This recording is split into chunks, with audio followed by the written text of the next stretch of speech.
It's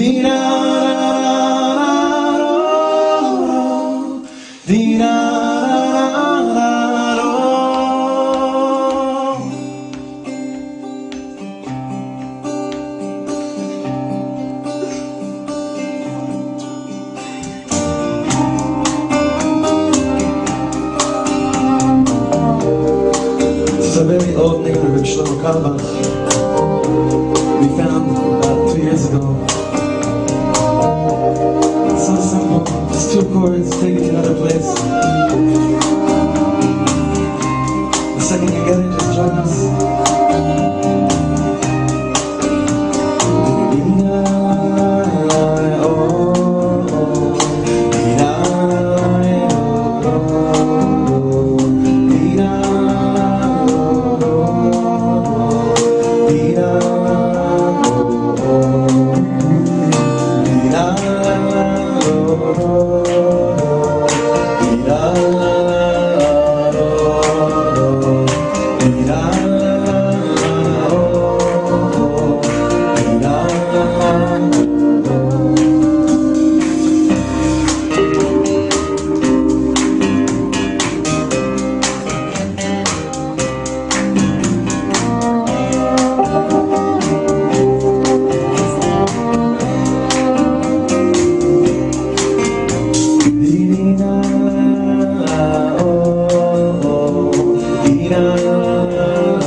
Beautiful, just you guys.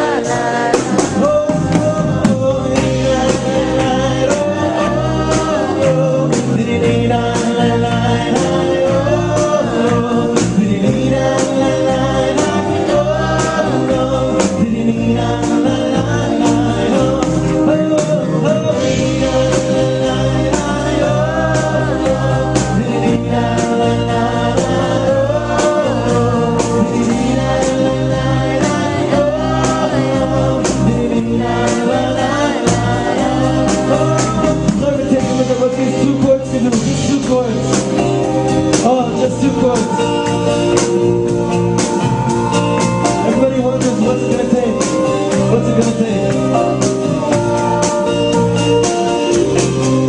just 2 chords.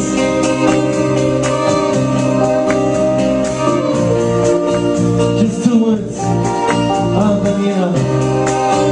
Just 2 words. That's what I'm going. One more time. Hey, ho, ho,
It's a very old name of Reb Shlomo Carlebach.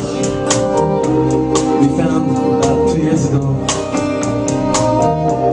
It's so simple. Just 2 chords, take it to another place. The second you get it, just join us.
Just 2 chords.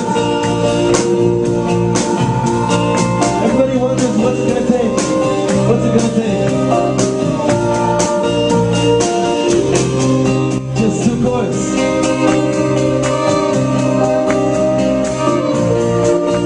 Just 2 words. Just 2 words. That's what I'm doing. One more time. Hey, ho, ho.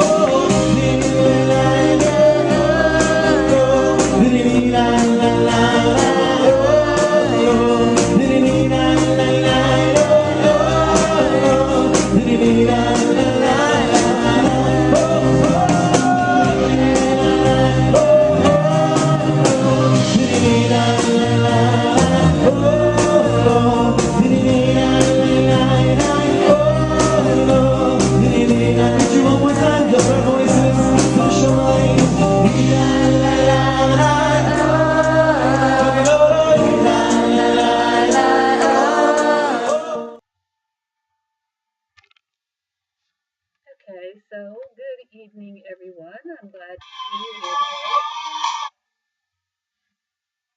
So we'll try this again. Hello and welcome to Friday Night Torah with our Pesach text for Shir Hashirim, Song of Songs.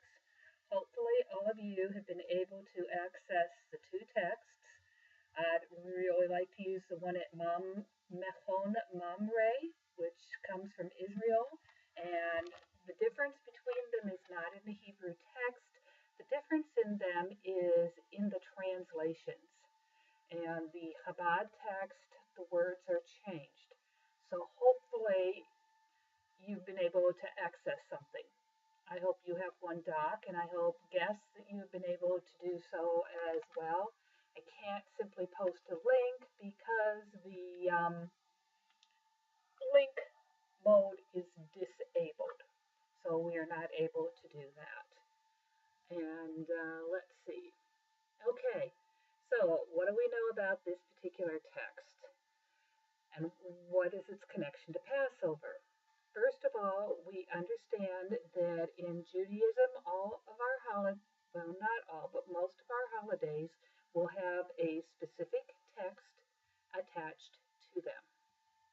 When we celebrate Shavuos, 50 days after Passover, the text that we use is the Book of Ruth, because that has to do with about grain and becoming Jewish and conversion and so on, so on, so on. And so that's that text. When we talk about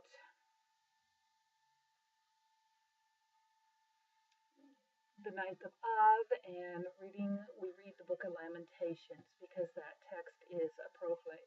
Great, I'm glad, Troy.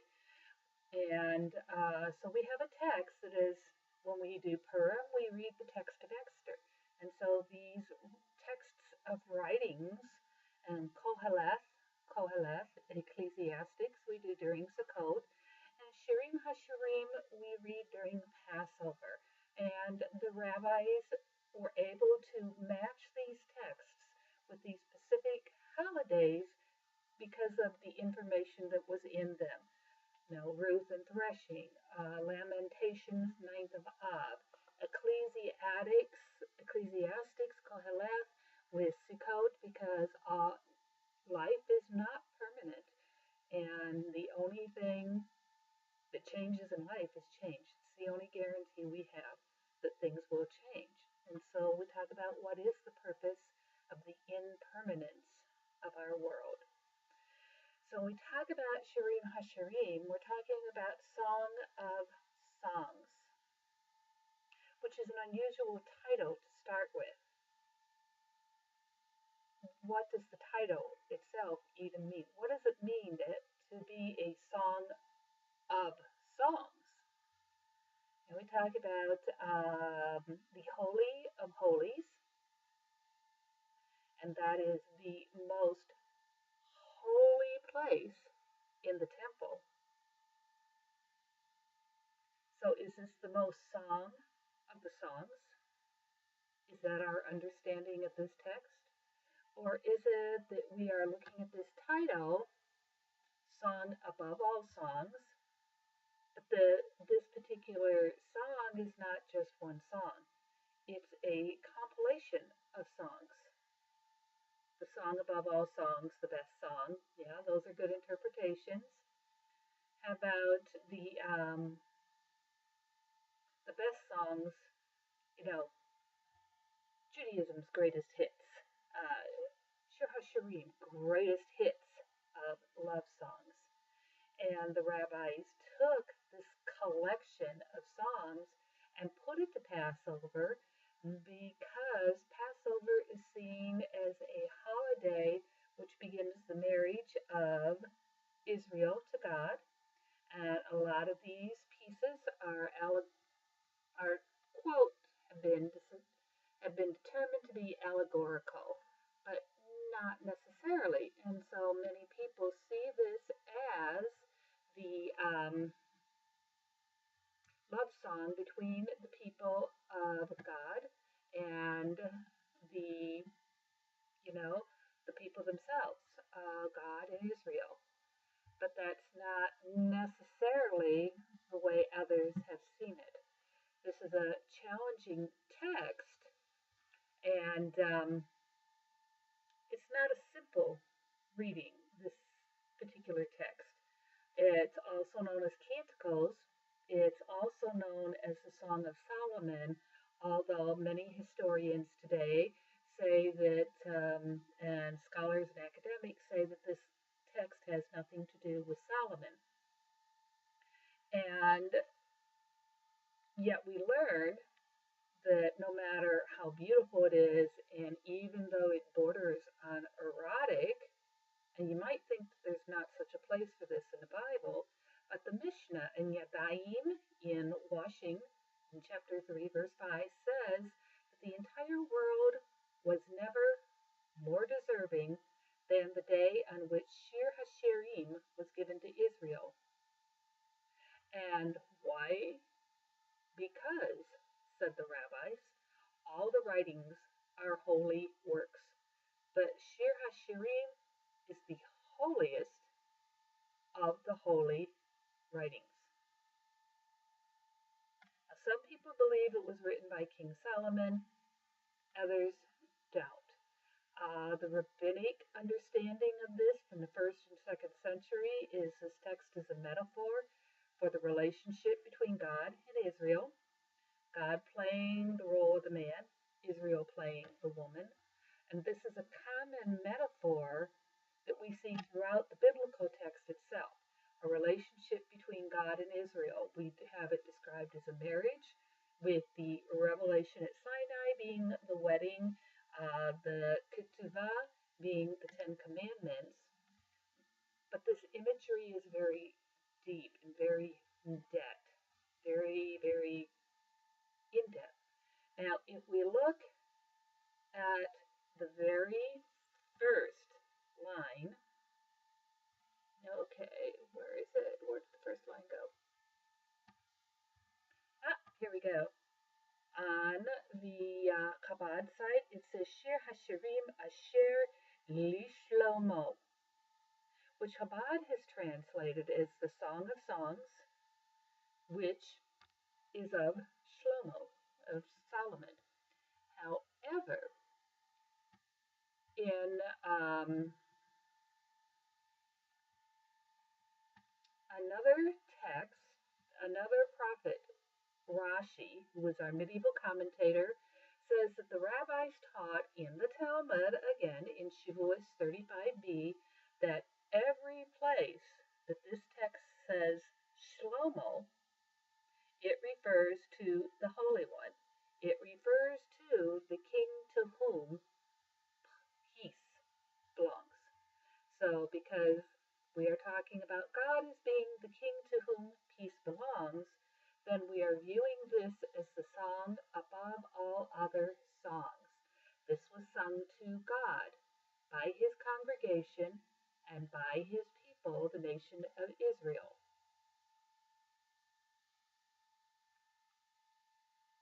Any comments on our first line? Shir Hashirim, Asher Lishmo, Lishlomo, Lishlomo.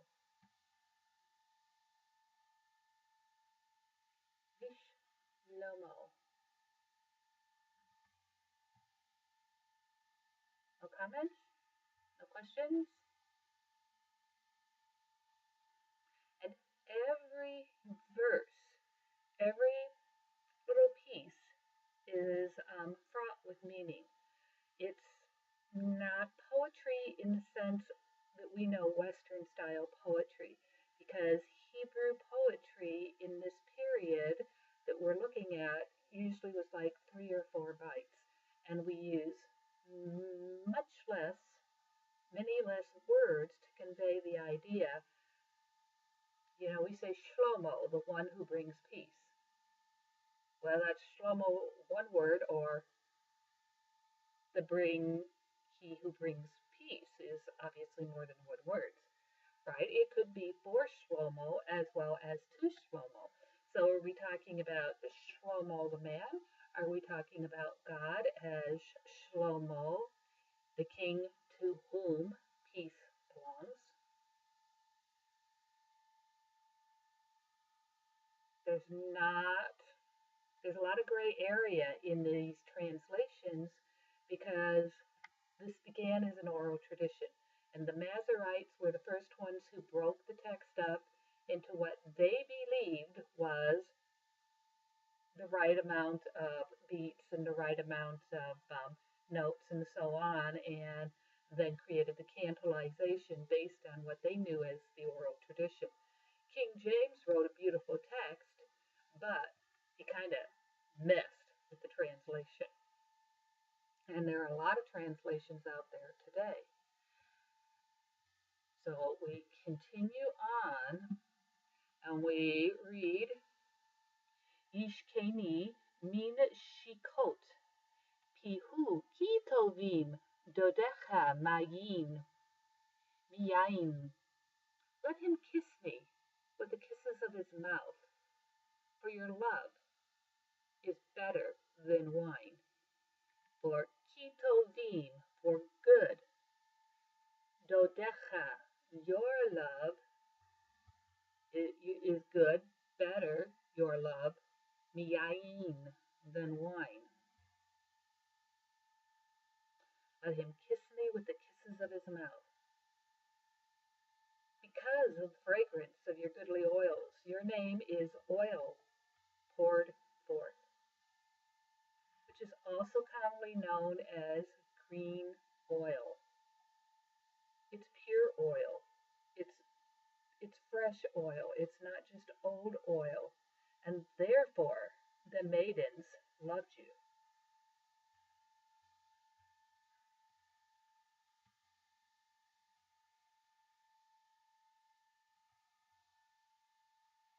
Now, we do read this text in synagogue, and we read it on the Shabbat of Passover.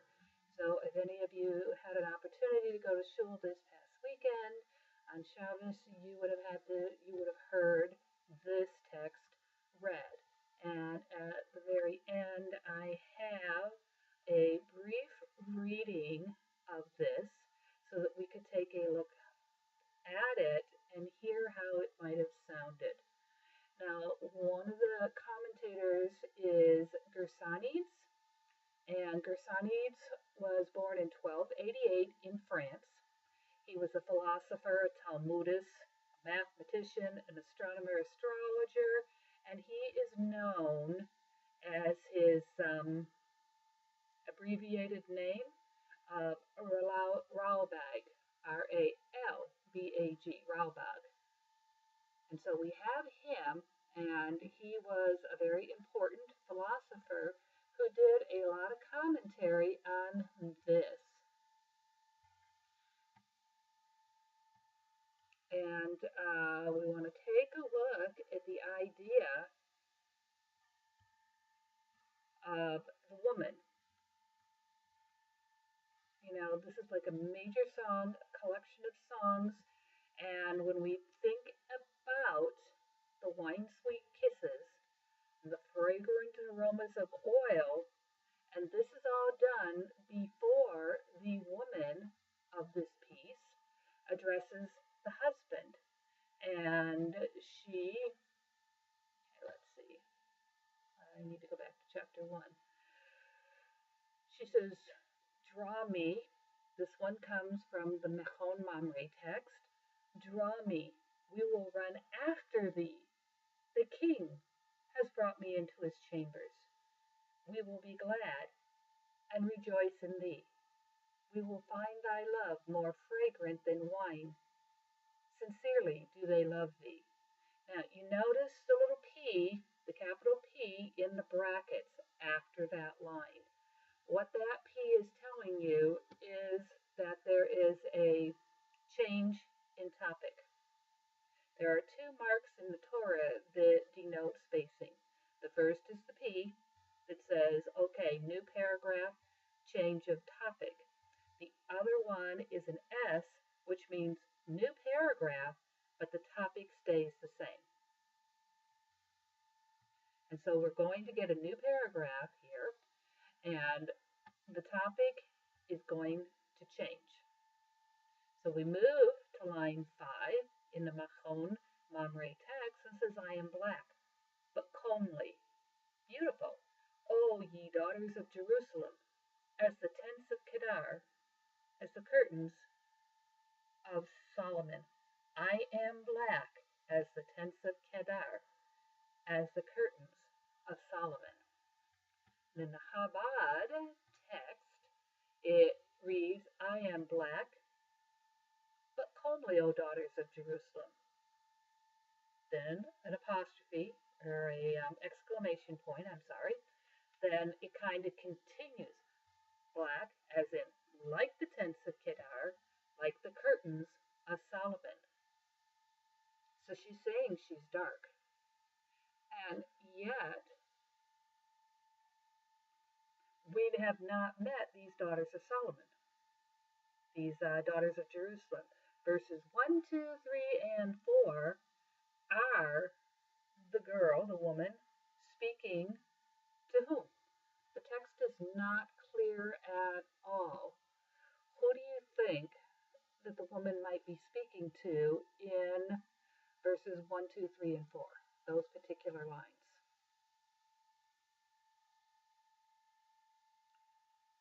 And the pronouns in the Hebrew have the feminine ending. So let me give you a moment to think about who you think the woman might be speaking to in lines 1 through 4.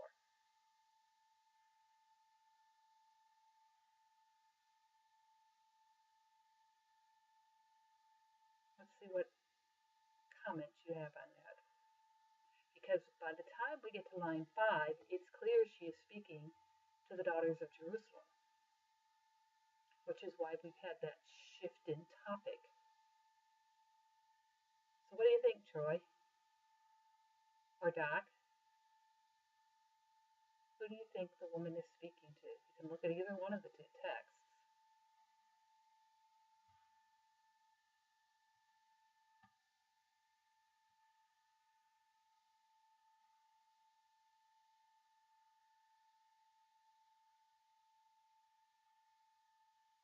And this is one of the difficulties of the text.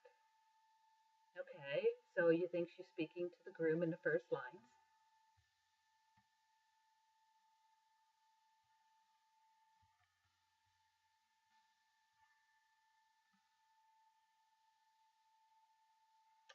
Could she be speaking just in general?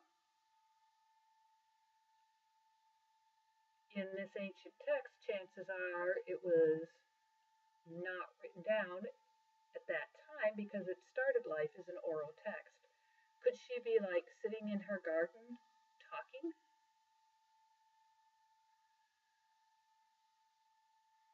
In line 2, it's Yishkeni min shikot.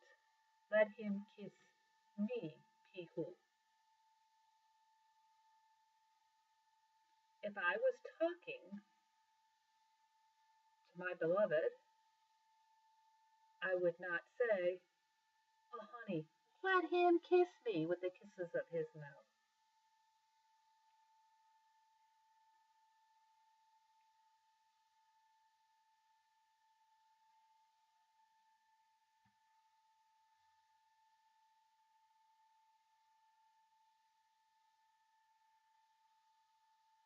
But would you say that?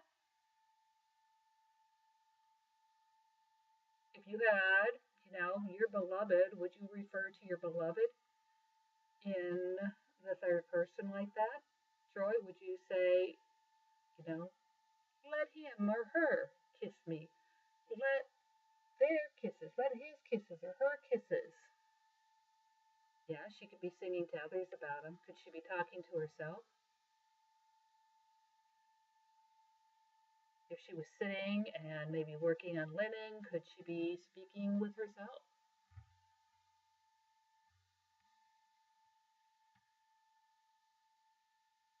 And then the text shifts in 5. Now she's talking to the daughters of Jerusalem. And she's like, I'm black, but I'm beautiful. Black and beautiful. And then we move into 6. I'm in the Chabad text. Do not look upon me disdainfully because I am swarthy. The sun has gazed upon me. My mother's sons were incensed against me. They made me a keeper of their vineyards. My own vineyard I didn't keep.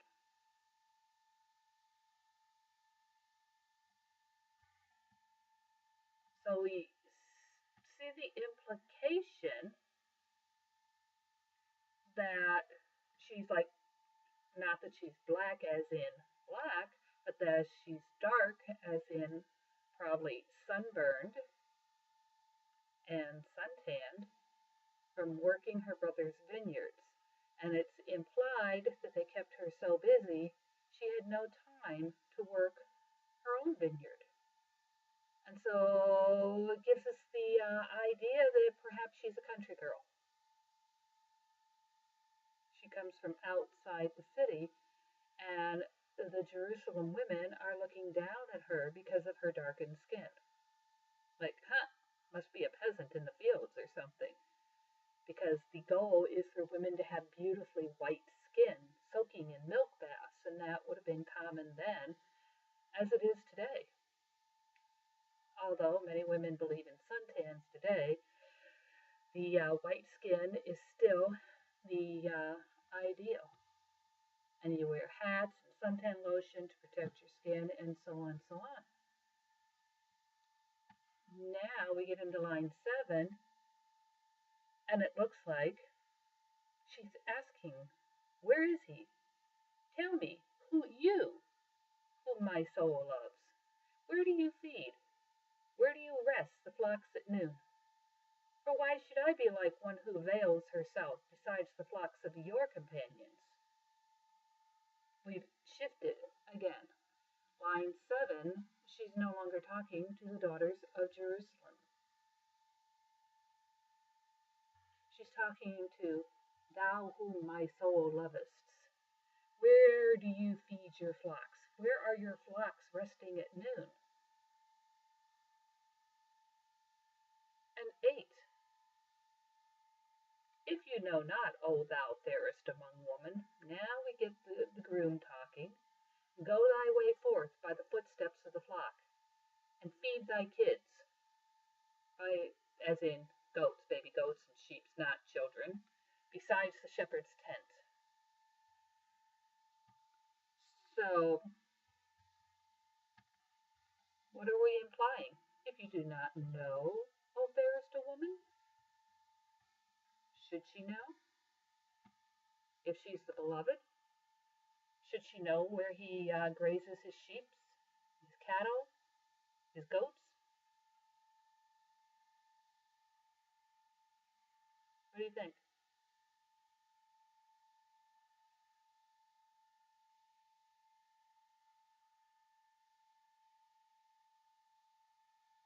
Any comment?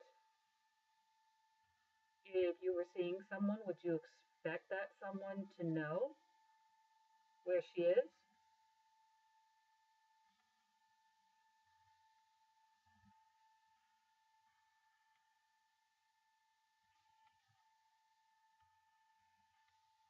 And why doesn't she get any answers from the woman, the Israel? Yeah, you'd think she would. You'd think that she would know where her beloved is.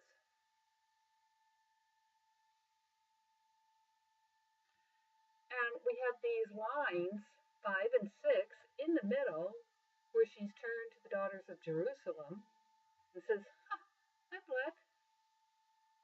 Yes, but don't look upon me disdainfully. My mother's sons were incensed against me. They made me a keeper of the vineyards. Is that a victim mentality? Is that what she's implying?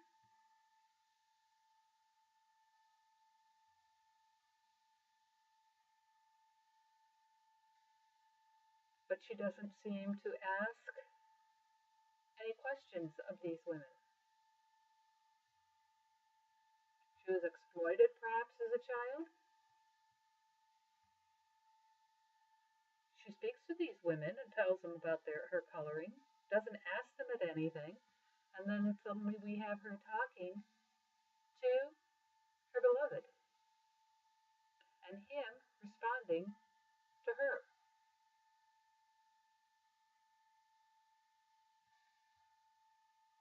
It seems the text here seems very disjointed. It seems like 1 through 4 go together. It seems like 5 and 6 go together. It seems like 7 and 8 go together. And then we come down and starting at 9, 9, 10, and 11 seem like they go together. And so many commentators believe that this is a variety of songs, not all of them really long songs. So we move on to 9. And 9 is an interesting line.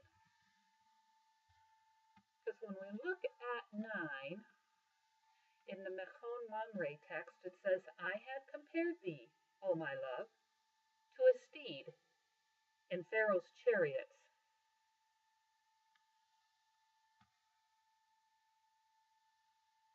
And in the Chabad text, it says, at the gathering of the steeds of Pharaoh's chariots, have I silenced you, my beloved. Is she being compared to a horse? Would a beloved compare? Would a man compare his sweetheart to a horse? Or is there something else happening here?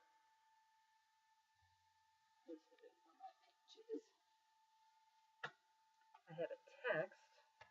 This is Song of Songs, a New Translation Interpretation by Marcia Falk.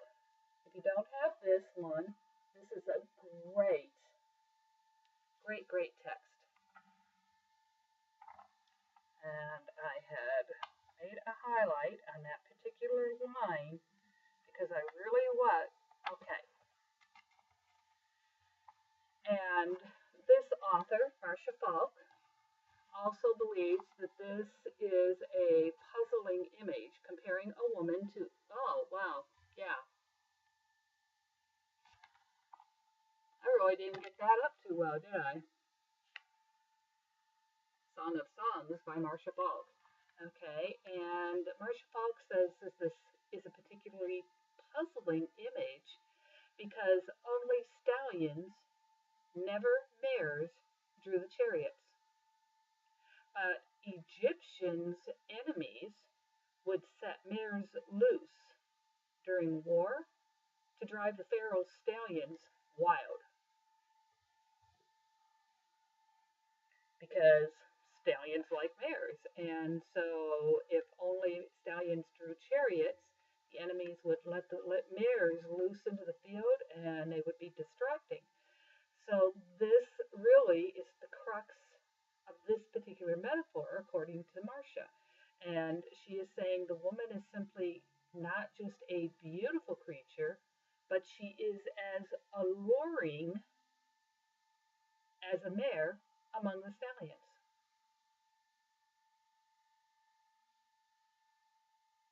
And when we perceive this image from this perspective, it seems that it's a very striking image and perhaps even daunting, because the crux is that the beloved possesses a captivating power over her admirer. Yet his response, he doesn't draw away, he draws closer. He wants to share love. He offers to adorn the woman with his own gifts. And in Marcia's translation,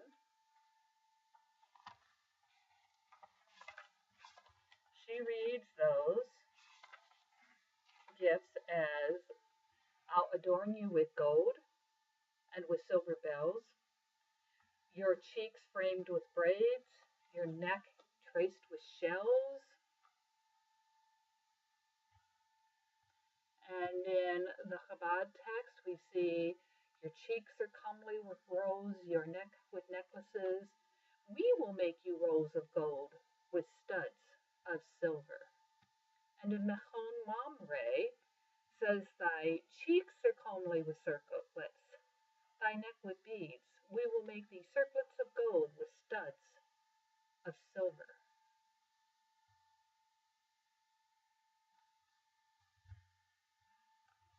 Do you have any comments on the idea of the woman being as captivating and alluring as a mare let loose among the stallions? What does this image speak to you? How does this image speak to you, or doesn't it? I'll give you a minute to respond. See what you have to say.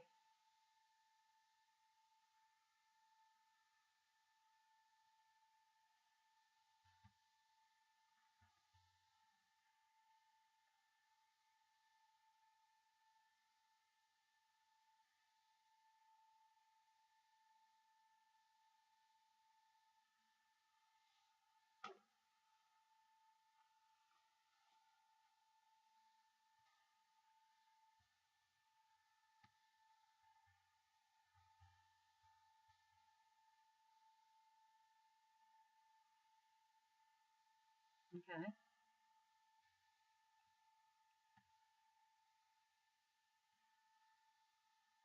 Before we go on, I have a question from a discussion guide that says, ornamented rose make your cheeks look pretty. Like a necklace makes your throat look pretty. With all the materialism that we see rampant today in our world, what can we do with this statement? Is this promoting materialism, or is this a comment merely stating when a woman might look her prettiest? But according to the Targum, the Aramaic translation, the metaphor is one of Torah. Just as jewelry has the potential to enhance one's beauty, so does adorning oneself in the words of Torah enhance one's spiritual beauty. Does studying Torah or participating in other acts of Judaism give you the same feeling as adorning yourself in something beautiful? Do you think there is a connection that exists like this? Is there a connection that exists in how we as humans react to things?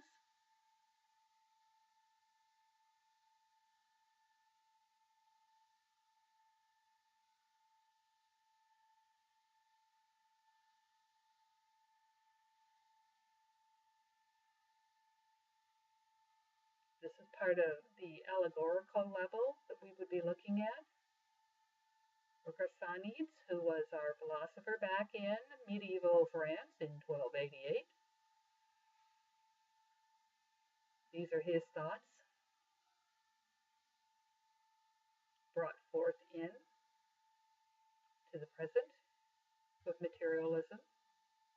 They had materialism in the medieval period too. In fact, they had laws against it. And I'm trying to think, I can't think of the word offhand that they called it, but it was to keep people from over adorning themselves and dressing up too much. You weren't allowed to wear all your finery. Okay, what would be your connection here with putting on talit and tefillin?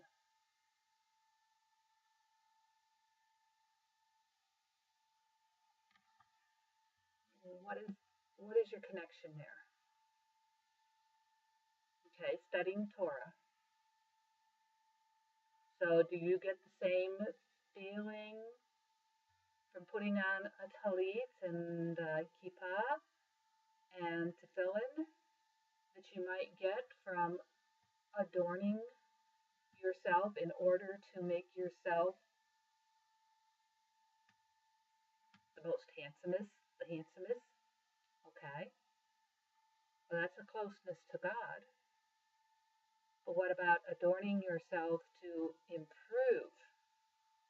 In our world, we might not always put on a necklace. We might put on cologne, a clean tie. We might comb our hair, change our underwear. You know, all those things that you do when you go out on a date with somebody. Pick out your best clothes. Make ourselves look the best that we can look.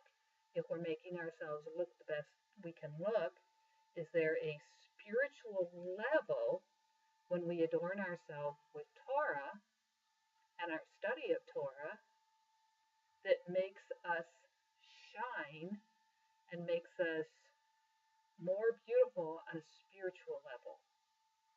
What do you think?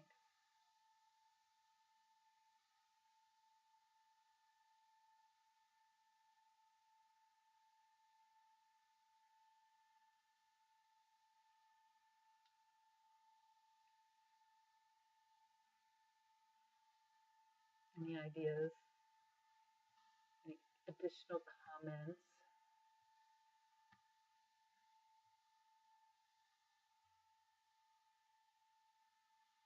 And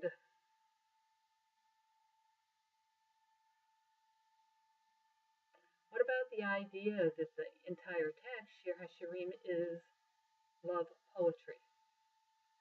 Some read it as love poetry, while others read it as a love poem between God the husband and Israel the wife. Do you think it works in both contexts? Okay, yeah, I see that. You make the spark of light inside of us a bit brighter. All right, so it's increasing our spiritual side, the beauty of our spiritual adornment, that light that shines from us as we learn and manifest what Torah is. Because it's not just about learning it, it's also about manifesting it and becoming Torah.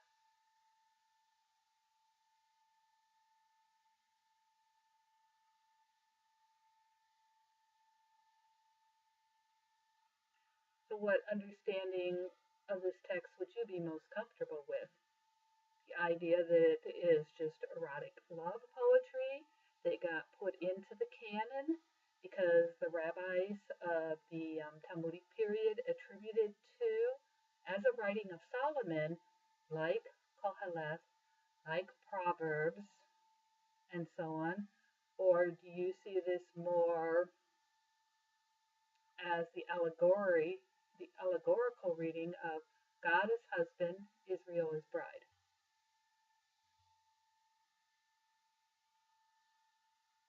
Right. The setting in the Siddur is the Torah in Israel setting. That's the rabbinic perspective. What about the perspective that it is as just plain life, like love poetry? It's not meant to be a wisdom text. It's not meant to be a lament. It illustrates the variety of material that the rabbis went ahead and selected in the canon, to be part of that permanent canon.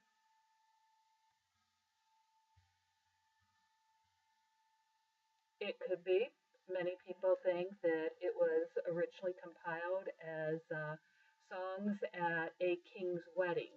In fact, if you look at chapter 6, and it's real easy to find in the Mechon Mamre text, you can go all the way to the top of the page and it will have the chapter numbers listed. If you click on chapter 6, it'll bring it up. And if you look at verse 3, line 3, I am my beloved's and my beloved is mine. Ani vedodi vedodi li. That is a text that we see often sung at weddings. We often see it written on ketuvim or ketuva. We see it, in fact, the wedding glasses that I bought for my daughter for her and her groom for toasting have this verse engraved, Ani Ladodi Vidodi Li. There are songs using this text. People have put phrases from this text to music and sung them at the wedding.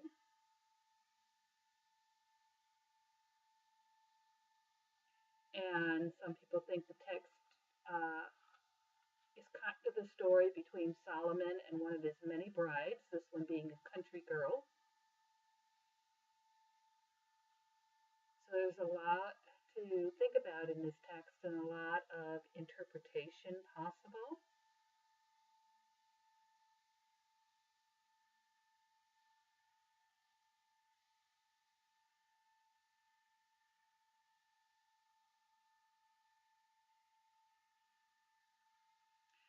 It could be, in a sense, compared to Egyptian songs. It could be from other cultures. There are people who also believe that this text has to do with sacred prostitutes. It has to do with the idea that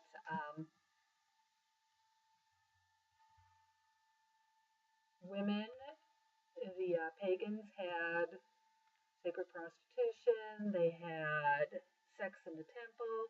They believed that this could possibly have a connection to that, and that the rabbis made it more holy by moving it into the biblical canon rather than leaving it out. So we see that. Let me see if it's in this introduction piece over here. See where I found that text.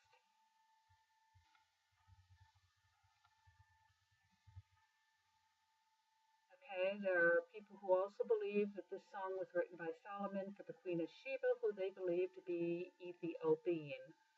And they cite verse 5 that we looked at to support this hypothesis that says, I'm black but comely, which is clearly not the intent of what we've read, because it says that her skin is darkened because her brothers have been making her toil in the vineyards. And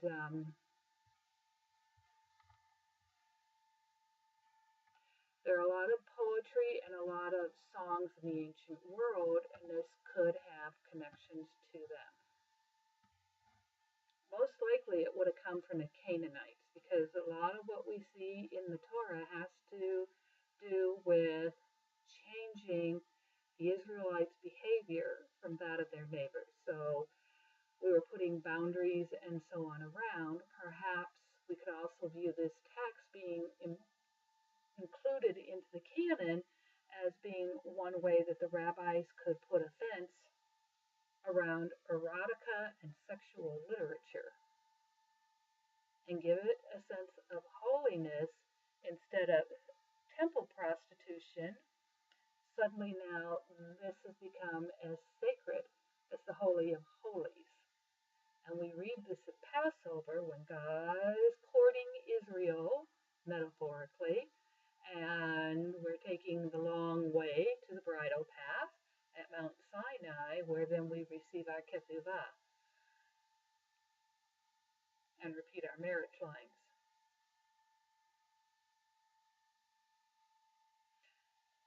I don't have a lot of experience with Egyptian songs of that period.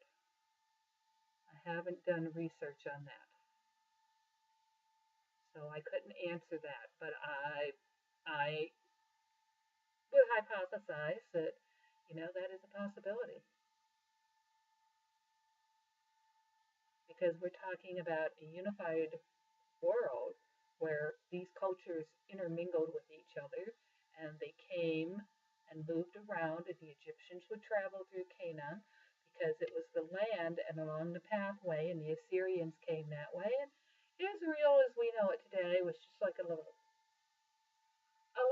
pit stop along the road, and so it would have been influenced by other cultures. Ishtar, for example, the goddess Ishtar, she shows up with the name of Esther. Ishtar was the spiritual ancestor of Esther in a Purim story. Yeah, my ancient cultures class did not cover Egyptian songs. We covered the Book of the Dead and compared the Book of Exodus to the Book of the Dead, and how we can view Exodus as the Israelite Book of the Dead, but we didn't cover love poems and erotica literature. Okay, we're up to 8:57.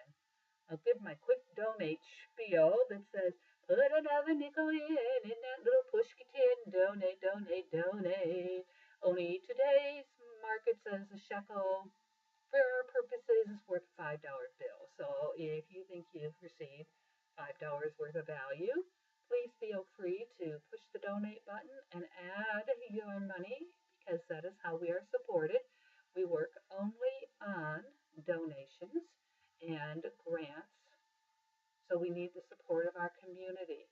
Now, I promised you a reading of Shir HaShirim, so we've got chapter 1 for you. It takes a couple minutes. The text is there, so you can follow along with the text as it is. הניצנים נראו בארץ, עת הזמיר הגיע, וכל התור נשמע בארצנו. שיר השירים אשר לשלמה, ישקני מנשיקות פיהו, כי טובים דודיך מיין. לריח שמניך טובים, שמן תורק שמך, על כן עלמות אהבוך. מושכני אחריך נרוצה, הביאני המלך חדריו. נגילה ונשמחה בך, נזכירה דודיך מיין משרים אהבוך. שחורה אני ונבה בנות ירושלים, כאהלה כדר כרירות שלמה. אל תראוני שאני שחרחורת, ששדפתני השמש, בני אמי ניחרו בי. שמוני נותרה את הכרמים, כרמי שלי לא נטרתי. הגידה לי שאהבה נפשי, איך תראה, איך תרביץ בצהריים. שלמה אהיה כראות יער על עדרי חבריך. אם לא תדעי לך יפה בנשים צאי לך, בעקבי הצאן ורעי את גדיותייך על משכנות הרורים. לסוסתי ברכבי פרעות דמיתיך רעייתי. נבו לחייך בתורים, צווארך בחרוזים. תורי זהב נעשה לך עם נקודות הכסף, עד שהמלך במסיבו נרדי נתן ריחו. צרור המור דודי לי בן שדי ילין, אשכול הכופר דוד לי בכרמל עין גדי הנך יפה רעייתי הנך יפה עינייך יונים הנך יפה דודי אף נעים אף ערסנו רעננה קורות בתינו ארזים ראיתנו ברוטים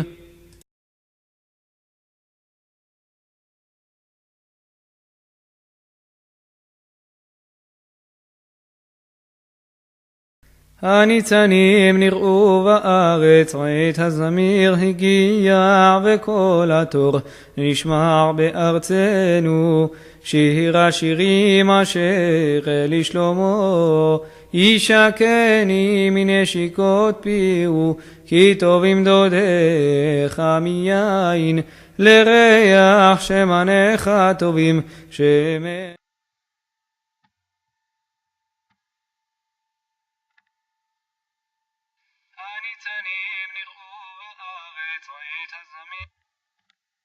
Okay.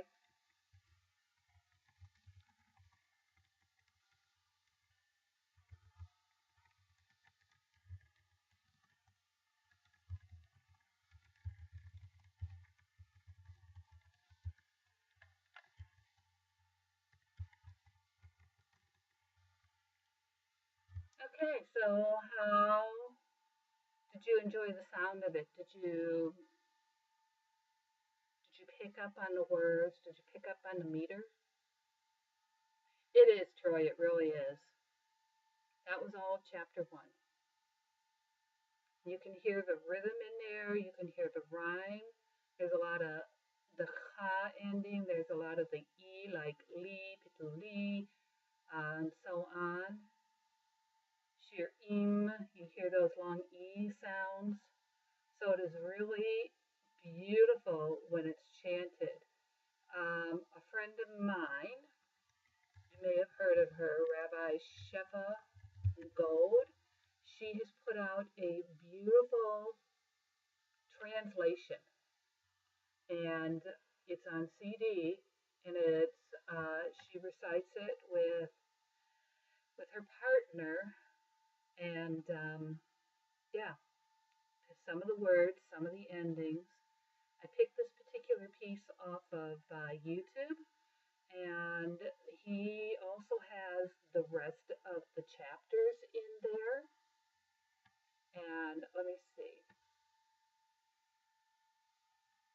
I'd have to go and look to find it for you as to which one it was. But it's a really beautiful rendition of it. It's clear, it's easy to sound out. I found another rendition of it in Ladino, which is the same as 15th century, 16th century Spanish. And that also was a beautiful reading. So check YouTube and look for that particular one, and they have all 8 chapters there. Each one of them is different, although you can download the entire text. Now, because today is after Pesach, we have an Omer reading for today.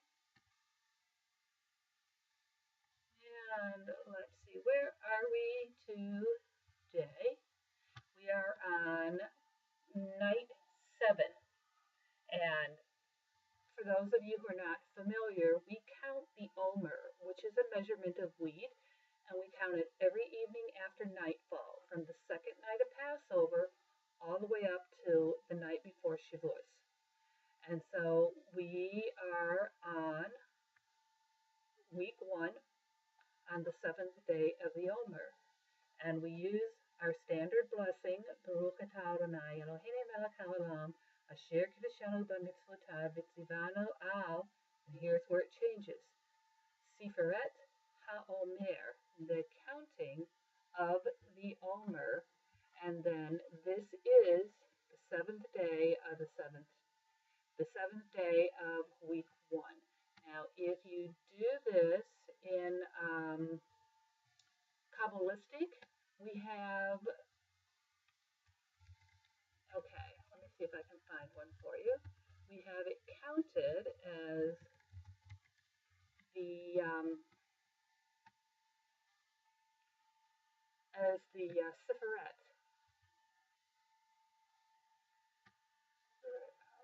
No, that's not the one I was looking for. Let me find it really quick. I don't have my text here at my mother's.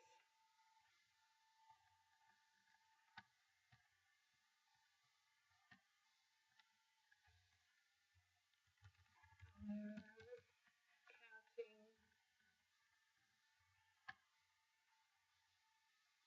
Okay.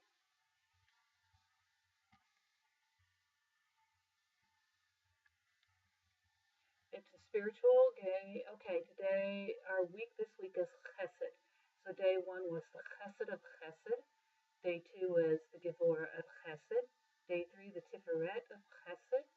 Day 4, the Netzach of Chesed. 5, the Chad of Chesed.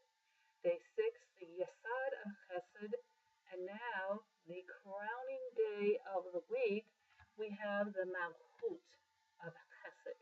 And Malchut is like the king, the mature. And it brings personal dignity. We have a feeling of nobility and regality. We know our special place. We know our contribution to this world. And so the exercise that would go for today, Malchut of Chesed, of loving kindness, the royalty, the kingship of loving kindness. So something to think about is to highlight an aspect in your love that has bolstered your spirit and enriched your life. And when you have highlighted that aspect of your love that has so enriched your life, celebrate it. Right, day 7.